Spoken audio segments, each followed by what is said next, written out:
Evet, müziğimizi kapatabilir miyiz? Tabii ki. Omurgadaki 33 omuru dedin değil mi? Evet. Tamam.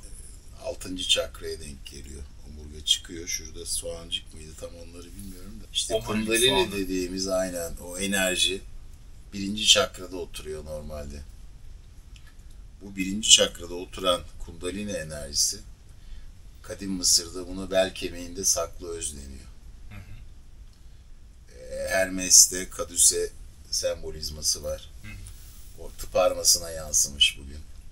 2 tane yılan dolanıyor, en tepeye çıkıyor falan. İşte bunlar ezoterik yapılarda en tepedeki gizli bilgi olarak çağlardır saklanmış. Gizlenmesinin amacı ne? Yani inisiye oldukça veriliyor herhalde. Yani insanlar hani giriyorsun bir tarikata, sana bir şey öğretiyor, Yani hep bir şey öğretiyor. gizleme olayı var yani. Bu olay da çok Yani acayip. Yani böyle şey gibi geliyor bana. Bak böyle ama kimse bilmez. Yani o gizlenme olayının kodları farklı olabilir. Birincisi avam dediğimiz normal halkın. Yani öyle de algılandığı için gizleniyor olabilir. Onlardan saklanmasından dolayı veya işte bir bilginin, en son bilginin başta verilmemesini, işte sus işareti var ya, hemşireler sus falan. Evet, o bana hep şey gelmesi korkunç böyle olur. Yani işte bir tane de yanına böyle koyacaksın. İşte yani bunun çeşitli sebepleri olabilir, bilemiyoruz. Unutulmuş olabilir. Belki de bu bilgi gizlenmiyor, unutuldu. Tamam. Yani illaki gizli olması gerekmiyor bunun. Yani, belki de bir şekilde. Belki de unutuldu yani bir şekilde. Zaten şöyle değil mi? Kaldı. Çok büyük kütüphaneler bir şey tarafından aynen imha edilmesi. Evet. Yani orada kim bilir neler gitti. Belki çok hani ulaşmamızın imkansız olduğu kayıtların, notların, bir sürü bilgilerin olduğu bir şeydi ama evet, artık yok yani. İşte yani bu bilginin saklanması veya gizli kalması veya unutulmasının birçok sahiki olabilir. Şunlar tabii bizim için varsayımsal akıl yürütmeler. O açıdan o konuya şu anda yorum yapmak gereksiz. Yani niye saklandı, niye gizli kaldı ama böyle bir şey var. Ve bu konu aslında tüm dinin de peygamberlik, aydınlanma, nirvana dediğimiz veya Tanrı ile görüşme gibi metaforlar veya Burak atına bindi, miraca çıktı gibi metaforik anlatımlarında kökeninde bu kundalini yükselimi yatıyor. Yani kundalini dediğimiz insanın kuyruk sokumundaki yaşam enerjisi. Yani bir tür böyle bir radyasyon, bir nükleer enerji gibi tüm vücudu hayatta tutuyor nefesle beraber. Nefes enerjisi, uzay akasha değeri, bunlar en temel, en ince düzeyler. Yani Budizm'de aydınlanma akasha'nın patlatılması olarak geçiyor. Akasha, Kabala'da keter dediğimiz en ince element olarak anlatılıyor. İnsanın benliği sonsuz iç uzayda hep ben hissini kaybetmiyor. Öldükten sonra da Akasha'ya dönüyor, iç uzaya. Metaforik anlatım. Yani Akasha'nın da ötesine geçtiğimizde 7. çakrada dediğimiz sonsuz mutluluk, ışık okyanusu ve sonsuz sevincin içinde benliğin erimesi. İşte bu 7. bilinç 33 omurdan kundalini çıktığı için 33 numarasını kutsallaştırıyor. Bir tür okült anlam yüklüyor. Evet. Tesbihe de geçmiş. Enteresan. Yani tesbihte çok çekerken her bir omur için belki de çekiyorsunlar. Olabilir. Bunun haricinde işte kundalini yükseliminin peygamberlik, işte erme, nirvana, aydınlanma dediğimiz olgunun temelinde yatması ve bunun halka indirgenirken çeşitli metaforlarla anlatılması. İşte 7 uyurlar, Pamuk Prenses ve 7 cüceler. Hep bir 7 olayı var. Yediler. İşte yani Yahudilikte yediler, beynimizi yediler. Yediler de beynimizi. Menora falan 7. Kundalini yükseliminin 33 omurdan geçerek 7. çakraya yükselmesi aydınlanma, nirvana, erme dediğimiz olayın özünü teşkil ediyor.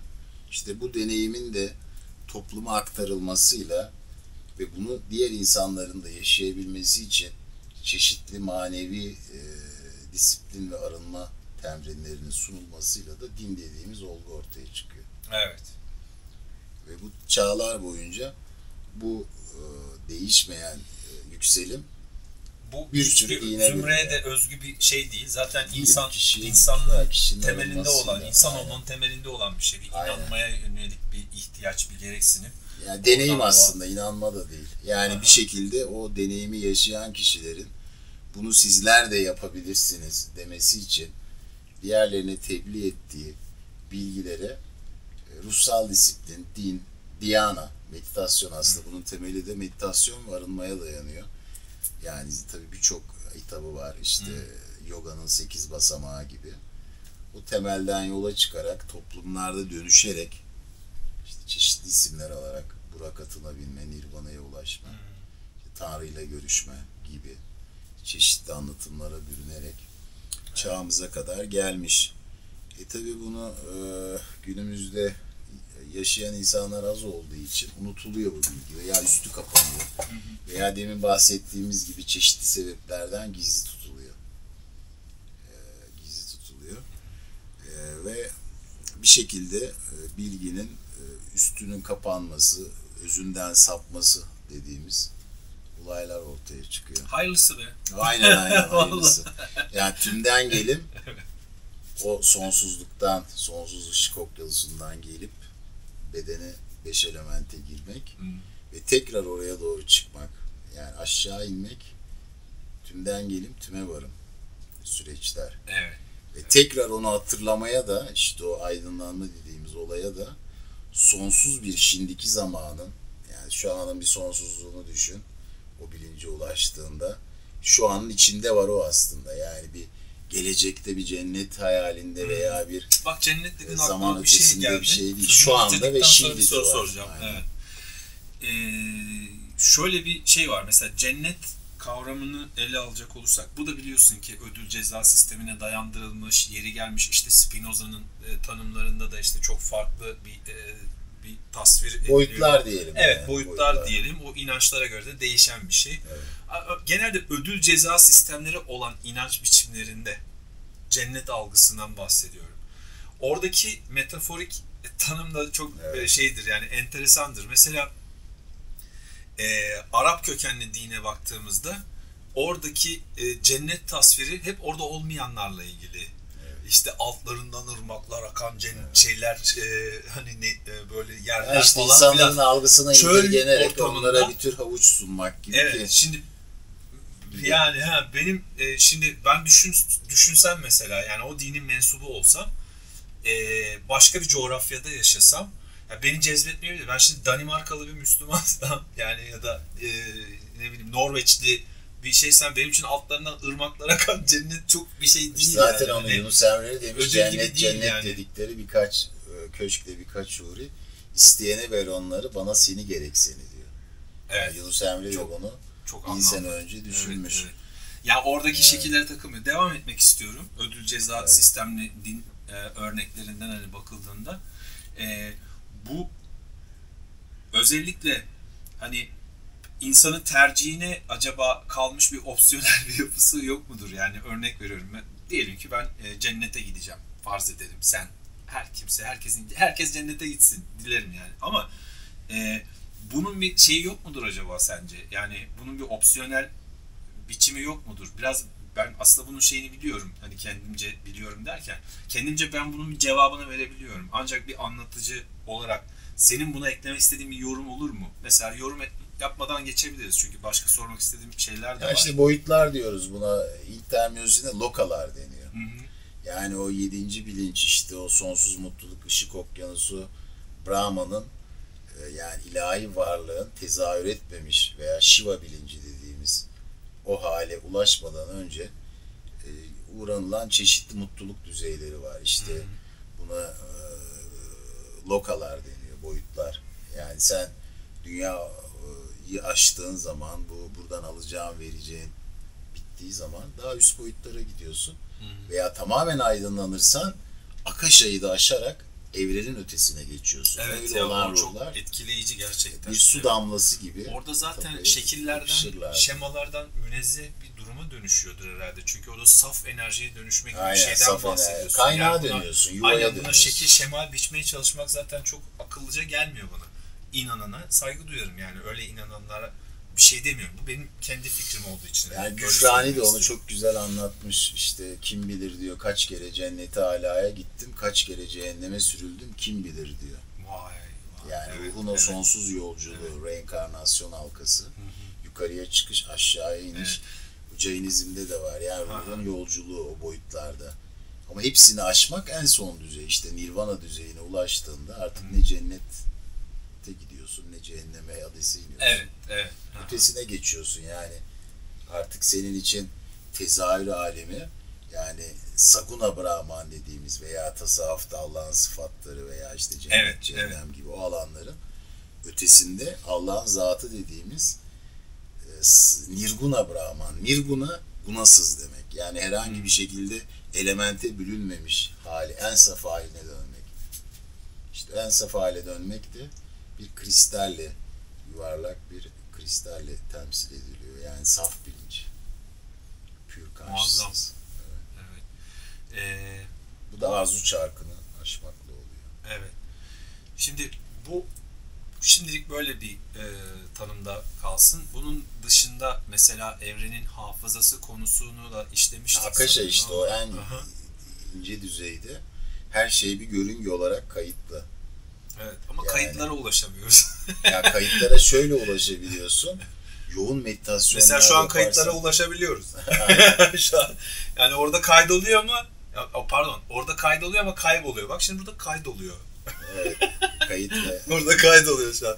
Elimizde somut bir kanıt var, kayıt var yani. Öyle esprili bir şekilde değinmek istiyorum. Yani aydınlanma bilincini yaşamış kişilerin o kundalini sen tepeye çıkıp da o sonsuz mutluluk ve ışık okyanusunda benliği de eriterek onun içinde eridiği zaman, çünkü bu Hazreti İsa'nın çarmıha gerilmesi gibi tüm fiziksel ve zihinsel aktiviteler oluyor, askıya alınıyor. Yani o nirvana durumunda. Onun da bir betimleme olduğuna mı inanıyoruz? Tabii bence Yani- o da bir betimleme. Yani orada Evet. çünkü halka anlatılmak istenen o günkü şartlara göre verilmek istenen ruhsal kodlar var. Ruhsal kodların yanında sosyolojik kodlar var. Ama o sosyolojik kodlar toplum değiştiği Hani için şu olmamalı gelişiyor değil mi falan. mesaj? Pardon. Yani şöyle bir mesaj çıkarsa çok korkunç bir şey değil mi? Hani bak peygamber oldu ama peygamber olmasına rağmen neler geldi başına falan gibi bir durum çıkıyor Yani ortaya. o kader tabii, hani- karma. Elbette ama şu kısımda baktığımızda diğer hani olayların içinde de adı geçen çeşitli kanaat önderlerinin, alimlerin, hatta şeylerin diyelim işte yani peygamber sıfatında olan insanların bu çektiği şeyler ve insanların bunlara bu kadar şey yapması, yani nasıl bir insana neyi anlatmaya çalışıyorsun düşünsene, yani nasıl bir topluluğa ve hani aralarındaki şeyin mesela çeşitli uzlaşmazlıkların ya da yanlış anlaşılmaların ya da kesinlikle yanlış olduğuna kanaat vermelerinin, teşhislerinin ortaya doğurduğu sonuçlar çok trajik. Yani o anlamda işte sana bir önceki konuşmamızda bahsetmiştim ya, bir atıfta bulunmuştum. Bunları ben kurguda hem şey yapacağım, bunları böyle bir kompoze edeceğim yani harmanlayacağım. Yani belki orada anlatabildim ya da anlatamadım bilmiyorum ama bu kendi güvenilirliğini, kendi inanılırlığını, kendi geçmişleriyle çok kötü reddeden, tekzip eden olaylar diye düşünüyorum. Yani bu İşte vahşet olaylar içeren yani bize bir sürü anlatılan konu. Ama ne kadarı gerçek kısmını işte sen İşte diyorsun orada mesela. Evet. mistik hikaye dediğimiz dilsel metaforların birebir işte ayı yarmak, Kızıldeniz'i yarmak gibi şeylerin tevil dediğimiz 7 kat anlamında daha okült, daha metafizik anlamları olabilir. Yani halka o anlatılırken aynen Roma'da da tiyatroda bir şey anlatılıyor veya belki abartılıyor veya Ona olmayan bile- bir şey. Yöneticiler ona bile uyuz oluyorlar biliyorsun değil Yani. mi? Kısıtlamaya, bastırmaya, oradaki o tiyatroda anlatılan şeylerin bile halkı galeyana demeyeyim de yani halkı uyandırmasına Siyasi şeyler de şey yani olabiliyor, aynen. zaten halkın uyanması demek yöneticilerin o dönemki ya da her zamanki herhangi bir döneme de bunu koyabiliriz. Halkın aydınlanması, uyanması yöneticilerin aslında hiç hoşuna gitmeyen bir şey yani değil mi? Onlar bunu sevmiyorlar çünkü karşı çıkıyor bu sefer Yani şimdi içinde bulunduğumuz çağ Vedik astrolojiye göre Kali Yuga çağı diye geçiyor. Yani cehalet çağı, devir çağı. Yani bu çağda evrensel dinamikler işte iniş ve çıkış, tümden gelim tüme varım süreçlerinde iniş dediğimiz süreçlerde yöneticiler kurnaz, dini menfaati için kullanan insanları gerçek işte bu ruhsal bilgiden peygamberlerin dediği bak biz aydınlandık sizler de yapabilirsiniz. Bu mesaj biz yaptık size hükmedeceğe dönüşüyor.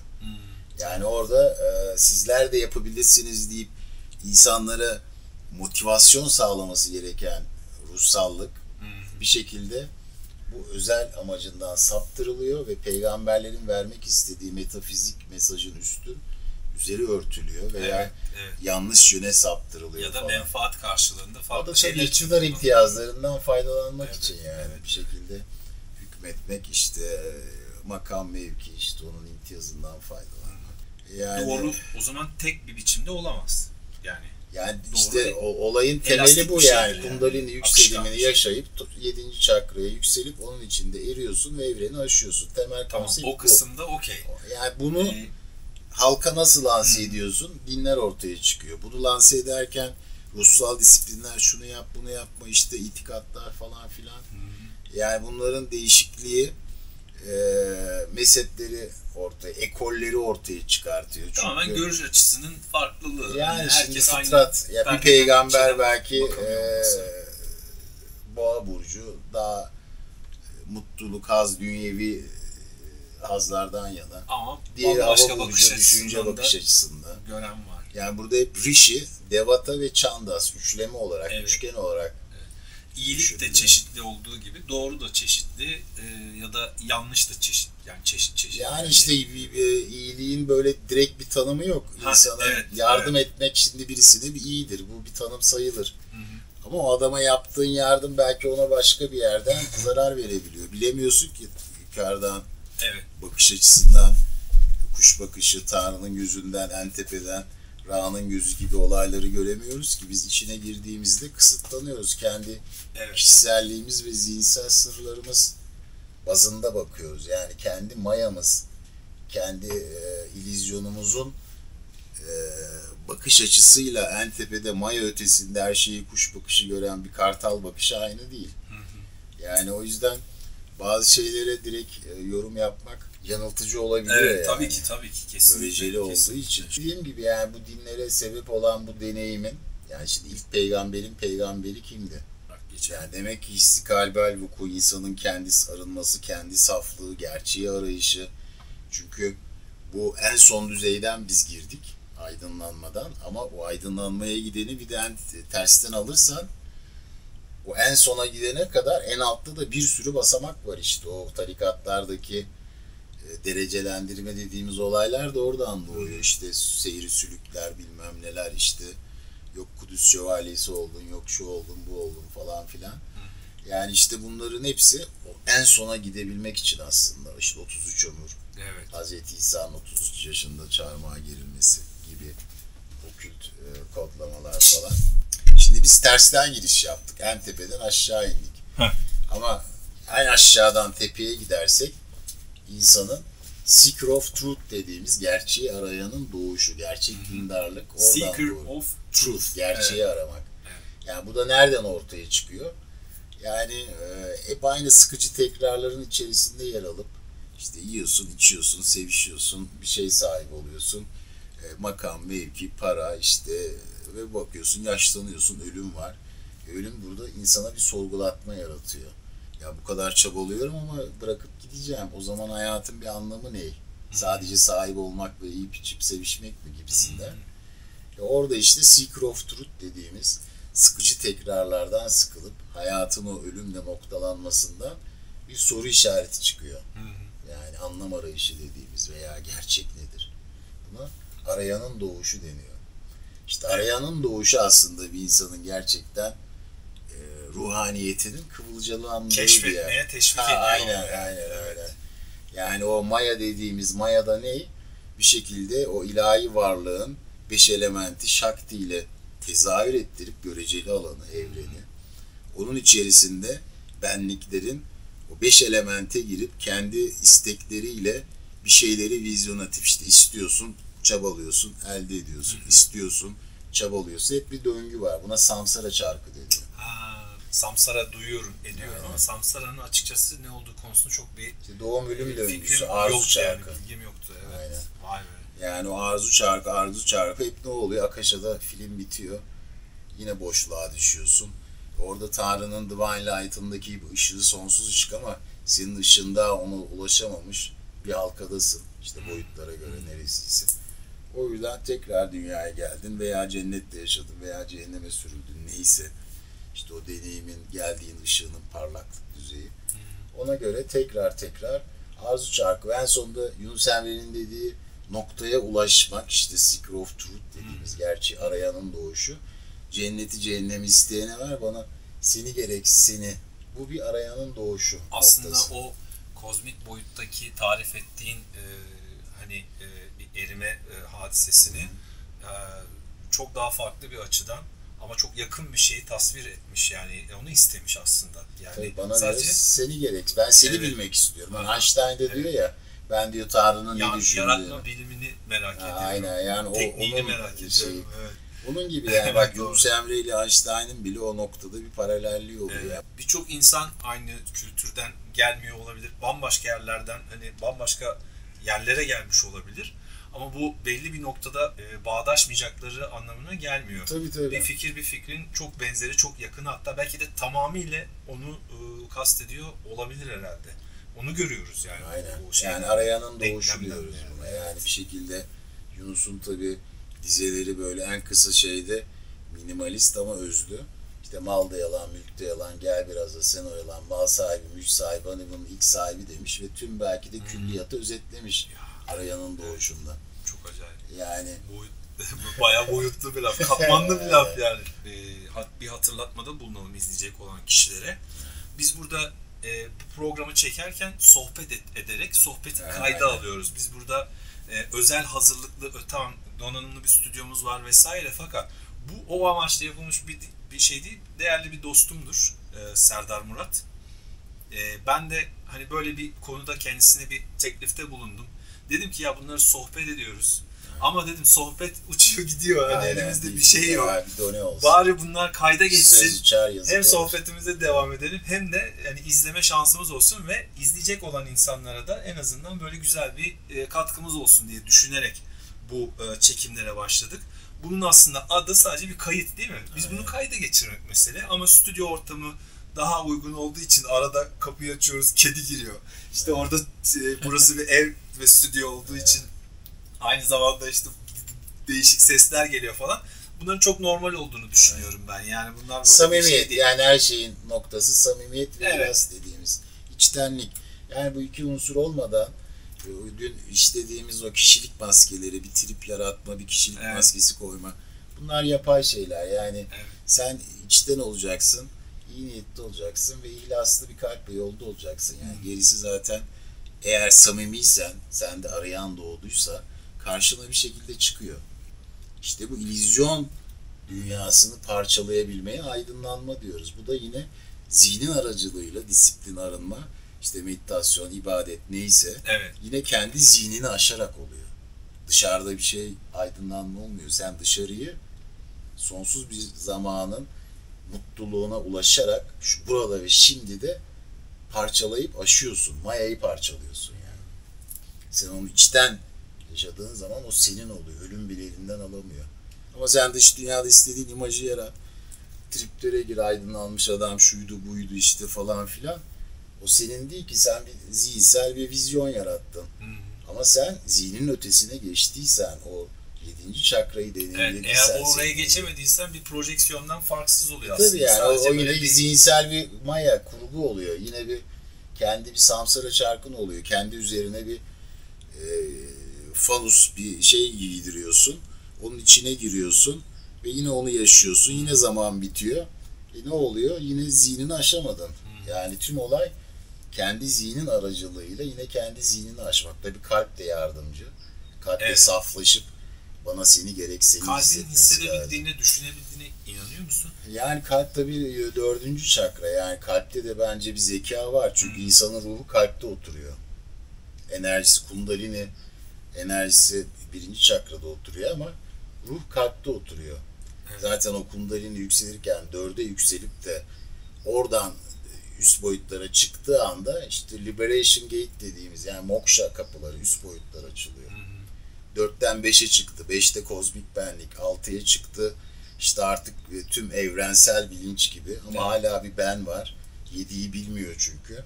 7'ye ulaşmak için 6'dayken 7'ye tekrar yöneldi ve ilahi lütuf dediğimiz o nokta açılırsa 6 ile 7 arasında o zaman tamamen aydınlanıyor ve 6, 7, 13 oluyor. Evet. Yani 12. burcu geride bırakıp 13. burca ulaşmış oluyor. Yani bu tanımlar gerçekten bana mesela çok fantastik gelmekle birlikte aynı zamanda da yani ardında ne olduğunu, yaşamın sonrasının ne olduğunu merak ettiğinde insanın böyle bir kurcalayıp acaba ne olabilir diye böyle bir düşündüğünde yani bu tarz anlattığın şeylere benzer bir takım şeylerin olabileceği konusunda daha fazla yakın görüyorum kendimi. Tabii ki gidip gördüğümüz bir yer olmadığı için doğal olarak hani oradan da gelip bize anlatan çok olmadığı için mümkün olduğunca insanlığa anlamına yaraşır bir şekilde tabii ki davranmak ve mümkün olduğunca bu dünyaya faydalı bir insan olmaya çalışmak. Yani işte o yani dinleri kişileştirdiği iyi Tanrı'nın iyi yönü. İşte Tanrı'nın 2 yönü oluyor. Bu sonsuz, her şeyden tanımsız nirguna dediğimiz zat düzeyi. Evet. Bir de sıfatlar düzeyi. O da zihin düzleminde 2'ye ayrılıyor. Sağ sol gibi. Güneş ve ay gibi. Şimdi bunlar dualiteyi yaratıyor. İyi kötü, kime göre, neye göre falan filan. Muhakkak göreceli, çok göreceli. Aynen. Evet. Yani işte burada biz iyi taraf dediğimiz de paylaşımcı olmak, vermek, öze dönmek, saflaşmak, arınmak. Çevrene ve dünyaya faydalı bir insan olmaya. İşte o düzeyi canlandırarak sattva dediğimiz Hint'teki Ayurveda'da sattva deniyor. Yeni bir kelime geldi şimdi. Sattva. Aynen. Sattva ışıklı olan, dengeli olan. Rajas tutkulu olan, hareketli. Evet. Tamas'ta çökelen yani karanlık, depresif olan. 3 tane guna diyorlar bunu Şakya'da. Yani 3 guna Ayurveda'nın da temeli. Yani bu 3 tane düzlem insanı devamlı etki altına alıyor. Işıklı olan, hareketli olan ve durgun olan.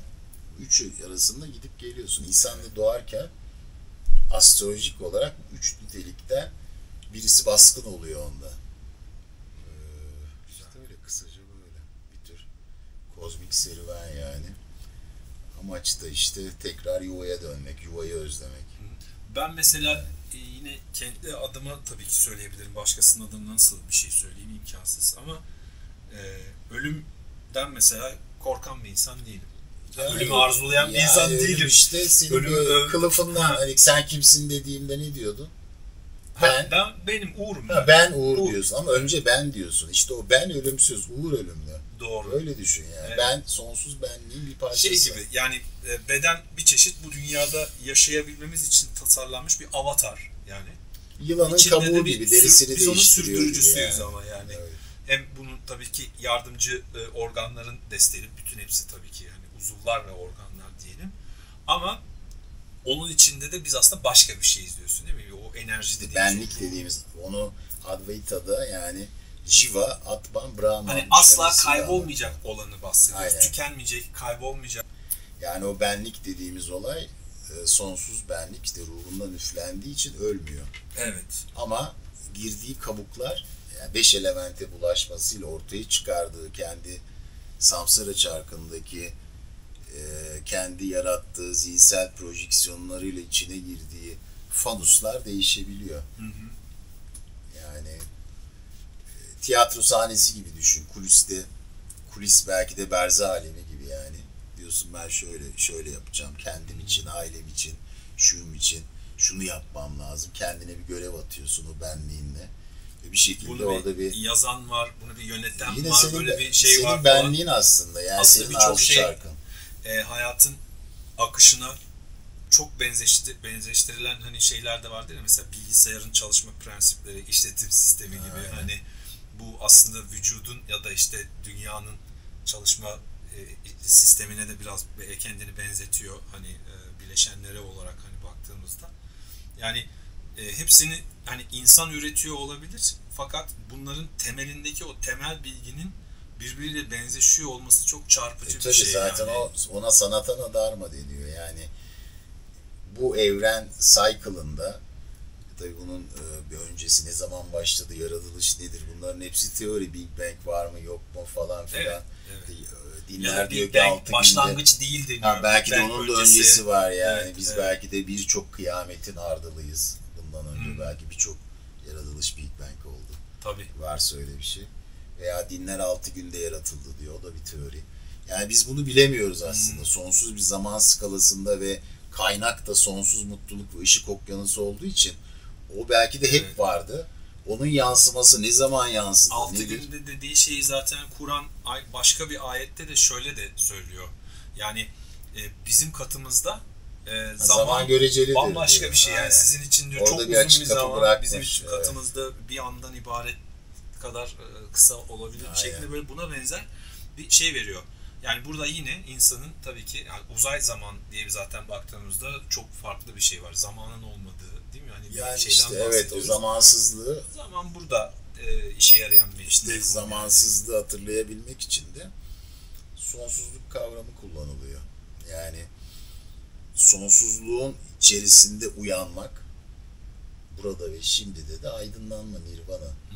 33 oradan yani 33 omuru geçtin. Bir 33 ile başladık abi. Hakikaten yani acayip bir lebi derya bir konu yani. Abi böyle yani gittikçe gidiyor. Yani sonsuz bir şimdiki zaman diyor.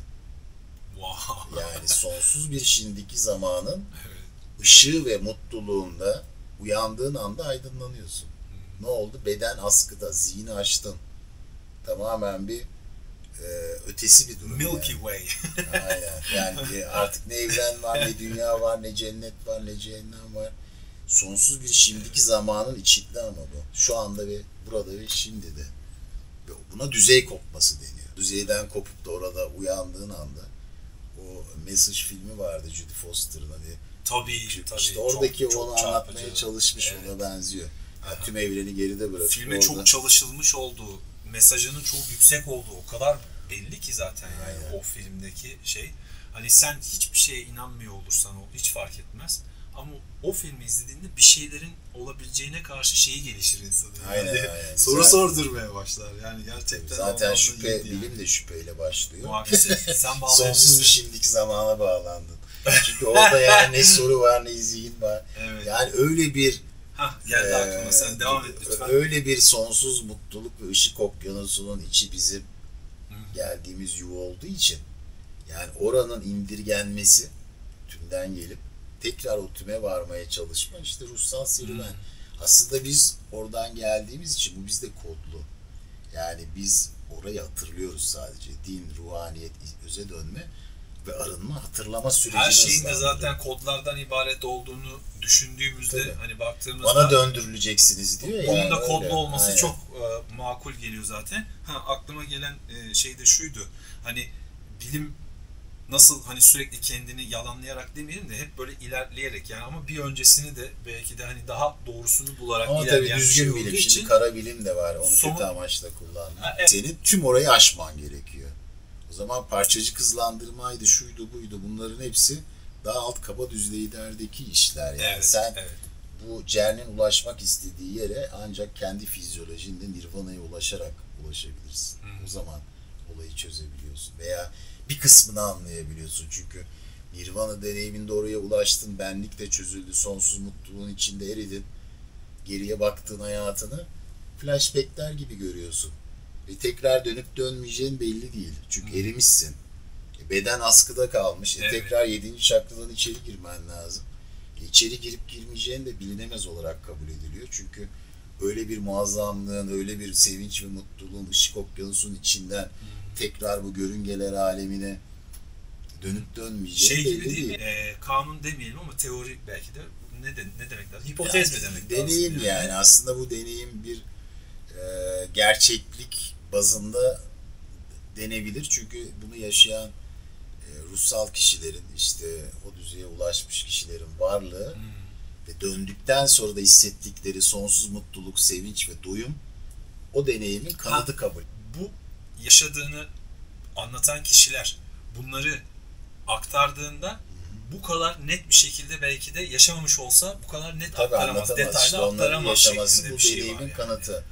Ve döndükten sonra da, çünkü dönmeyenler de var. Orada bir sonsuz mutluluğa gark olmuşsun. Geride kalan hayatın sadece flashback ve buraya dönmeyip orada kalabilirsin. Geri dön. Evet, 7. çakradan geri girip kuyruk sokumuna girip tekrar o göreceli hayata dönmeyebilirsin. Tüm evrenin düzey kopmasıyla geride bırakılması, tamamen aydınlanma. Nirvikalpa samadhi dediğimiz tohumsuz samadhi, yani tohum bir şey istemek demek. Aslında tüm arzu çarkı tohumla doğuyor. Bir şey sen de düşünüyorsun, onun için çabalıyorsun, o tohum yeşeriyor, ulaşıyorsun, meyveyi yiyorsun. Tekrar yeni bir döngü. İşte bu çarkın ötesinde tüm arzuların kaynağını olan, ışığın da ışığı olan bir şekilde o olmadan diyor, tanrıların ışığı bile boştur. O ışıkların ışığı gibi anlatılmış. Kaynak çünkü. Tamam. Son cümleni alayım. Mesela bir mesaj olabilir yahut da nasıl kapatmak istersin bu şeyi? Bu kapanmaz mı konu? Öyle bir şey tabii. Yani onu demek istemedim. Çekimi sonlandırmak açısından demek istedim. Yani bu konuyu bu kadar detaylı anlattığın için ben çok teşekkür ediyorum. Rica ederim. Harika bir sohbetti. Yani benim çok fazla eşlik edebileceğim bir alanı yok maalesef. Ben sadece kişisel yorumlarımla birazcık hani konunun akışını hani şey yapmaya çalışıyorum, desteklemeye çalışıyorum. Yani konuşabilecek birçok konu var biliyorsun. Bu ama bunlardan çok özel olan bir tanesiydi. Yani başlangıcın böyle olması da beni çok memnun etti, çok mutlu etti açıkçası. Paylaşımlarımızda da artık zaten bunun şeylerin geri dönüşlerini, yorumlarını, değil mi? İnsanların bakış açısını, destekleyen veya desteklemeyen insanların bu konuda nasıl düşündüğünü ben özellikle çok merak ediyorum. Güzel bir sohbet oldu. Çok teşekkür ederim. Rica ederim. Ben de. Harikaydı. Vallahi çok sağ ol. Görüşürüz. Görüşürüz. Sağ olun. Teşekkürler.